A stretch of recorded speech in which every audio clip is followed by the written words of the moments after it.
макони будубоши дастаи наврасони Тоҷикистон барои ширкат дар ҷамъомадҳои таълимиву тамринӣ дар шаҳри Бангкок то 13 июн идома хоҳад кард. Баъд аз ин дастаи наврасони кишвар ҷиҳати омода шудан ба шаҳри Чонбурӣ сафар хоҳад кард, ки ду бозии аввали дастаи мо маҳз дар ҳамин шаҳр баргузор мешавад. омадани дастаи наврасони Тоҷикистон 10 рӯз қабл аз оғози саршавии ҷоми Осиё пеш аз ҳама мутобиқ шудан ба боду ҳавои Таиланд мебошад. дастаи наврасони кишвар зери роҳбарии Раҳматулло Фузайлов ҷиҳати ширкат дар ҷамъомади таълимиву тамринӣ баъди 12 соати парвоз ба Таиланд расид. аввалин машқҳои даста ҷамъона субҳ оғоз шуд. дар рӯзи нахуст футболбозон ба машқҳои обутоби батан фаро гирифта шуданд. мушкили асосӣ иқлими инҷост ва барои футболбозон мутобиқ нест, аммо мураббиён кӯшиш хоҳанд кард ҳайати дастаро дар зудтарин фурсат ба он созгор намоянд. беҳад ҳаво инҷа гарм аст, намнокиш баланд аст.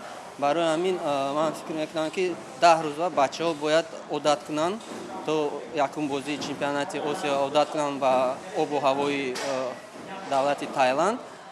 барои ҳамин мо 10 рӯз пешакӣ омадем омадагимоя бинем.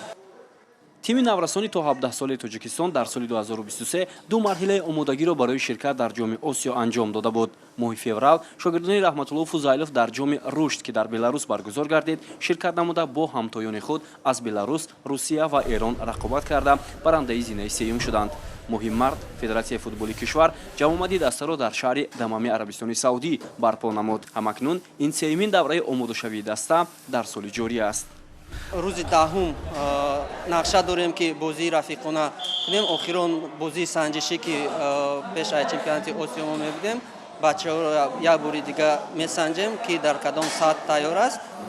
то 10 мо дубори двухразовый режим машқ мекунем.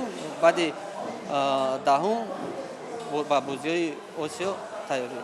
футболбозони навраси тоҷик зери ҳидояти мураббиёни варзидаи футболи кишварамон баҳри бо муваффақона омода шудан ба 19-умин мусобиқаи қаҳрамонии Осиё миёни наврасони 17 сола талош хоҳанд кард.